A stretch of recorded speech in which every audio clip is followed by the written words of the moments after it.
Hello friends, எல்லாருக்கும் வணக்கம். இன்றைக்கி ஒரு வெரைட்டியான டைப் ஆஃப் பிரியாணி வாங்க பார்க்கலாம். ஃபஸ்ட்டு ஒரு 3 ஸ்பூன் தேங்காய் எண்ணெய் விட்டுக்கோங்க. ஒரு 3 பீஸ் கிராம்பு போட்டுக்கோங்க. அடுத்து இந்த பே லீஃப் இலை, ஒரு இலையை நான் 3ஆக ஒடிச்சு போட்டிருக்கேன். ஒரு பட்டை போட்டிருக்கேன். ஓகே, கொஞ்சம் குருமிளகா போடுங்க. குருமிளகா போட்டு தேங்காய் பீஸ் வெட்டி வச்சுருக்கேன், அதை போட்டு விடுங்க.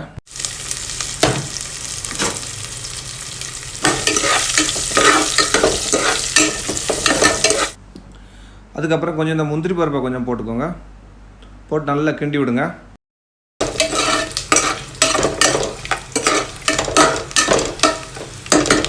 அதுக்கப்புறம் 2 ஆனியனை கட் பண்ணி வச்சுருக்கேன். ஒரு 4 பச்சை மிளகா போட்டு நல்லா கிண்டி விடுங்க.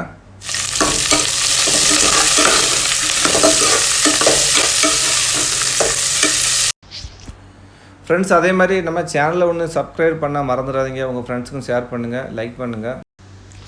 ஓகே, உள்ளி போட்டு கொஞ்சம் பொன்னரமாக ஆன உடனே நம்ம தக்காளியை உள்ளே போடுங்க. தக்காளியை பெருசு பெருசாக கட் பண்ணி போடுங்க. அப்போ தான் நம்ம தொளி எடுக்கிறதுக்கு கொஞ்சம் ஈஸியாக இருக்கும். தக்காளி போட்டு முடிச்சுட்டு அப்படியே அதுக்கு மேலே உப்பையும் போட்டு விட்ருங்க. உப்பு போடல கொஞ்சம் ரைஸுக்கு சேர்த்தே போட்டுருங்க. கொஞ்சம் நார்மலாக போடுறதுக்கால கொஞ்சம் கூடுதலாக போட்டுக்கோங்க. அப்புறம் கொஞ்சம் வதக்குங்க. அப்படியே வதக்குற உடனே தொளி இந்த மாதிரி வரும். இந்த தொளி எடுத்துருங்க. எல்லா தக்காளியோட தொளி எடுத்துருங்க. எடுத்து முடிச்சுட்டு 1 ஸ்பூன் வெள்ளைப்பூடு இஞ்சியை இடித்து வச்சுருக்கோம், அதை போட்டு விடுங்க. போட்டு நல்லா மிக்ஸ் பண்ணி விடுங்க. வெள்ளைப்பூடை போட்டுட்டு அப்படியே தீயை கொஞ்சம் கம்மி பண்ணி வச்சுக்கோங்க. இந்த மாதிரி தீயை அப்படியே கம்மியாகவே வச்சுக்கோங்க. ஒரு 1/4 டீஸ்பூன் அளவில் மஞ்சப்பொடி போட்டுக்கோங்க. போட்டு நல்லா மிக்ஸ் பண்ணி விடுங்க. அதுக்கப்புறம் ஒரு 2 ஸ்பூன் தயிர் போடுங்க. வேறு ஒரு பொடியும் போட வேண்டாம் இதுக்கு. போட்டு நல்லா மிக்ஸ் பண்ணி விடுங்க.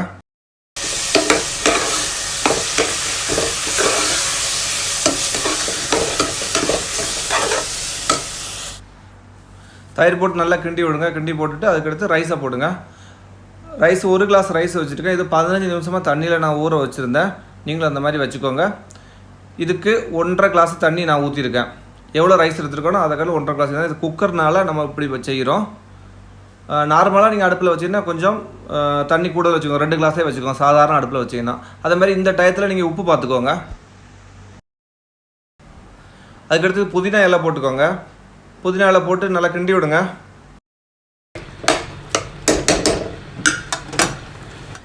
அதுக்கப்புறம் வெட்டி வச்சுருக்க மல்லி இலையை உள்ளே போட்டுக்கோங்க. நல்லா கழுவி வெட்டி வச்சுக்கோங்க. மல்லி இலையில் நல்லாவே கழுவுங்க, நிறைய கெமிக்கல் இருக்கும்.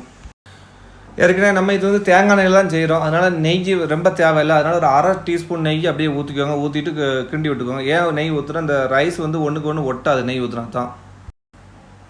ஓகே, குக்கரை மூடி வச்சுருக்கேன். மூடி வச்சுட்டு தீயை நல்லாவே கம்மி பண்ணிக்கோங்க, பார்த்துக்கோங்க.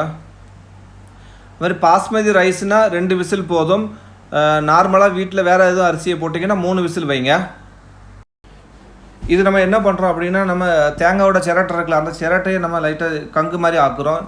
ஏன்னா இது நம்ம பண்ணுறது வந்து கோகனட் பிரியாணி. அப்போ அந்த ஸ்மெல் வரணும். அதனால் நம்ம இதை நல்லா சூடு பண்ணி இது நடுவில் இந்த மாதிரி பிரியாணியை நல்லா கிண்டி விட்டு நல்லா ஓப்பன் பண்ணி வச்சுட்டு இது நடுவில் ஒரு பாத்திரத்தில் வச்சு இதுக்கு மேலே 2 ஸ்பூன் நெய் ஊற்றி விட்டு மூடி வச்சுட்டா நல்ல தம் பிரியாணி மாதிரி நல்லா சூப்பராக மணமாக இருக்கும். ஓகே, வாங்க திறந்து பார்க்கலாம். அந்த ஆவியெல்லாம் ஆல்ரெடி குக்கர்னால அந்த ஆவியெல்லாம் வெளியே போயிடுச்சு. நல்ல தம்மோட மனம், சூப்பர் மணமாக இருக்குது. நீங்களே இந்த மாதிரி செஞ்சு பாருங்கள். செஞ்சு பார்த்து சாப்பிட்டு பார்த்துட்டு கமெண்ட் செக்ஷனில் தெரியப்படுத்துங்க. நன்றி, வணக்கம். உங்கள் ஃப்ரெண்ட்ஸுக்கும் ஷேர் பண்ணிடுங்க, மறந்துடாதீங்க.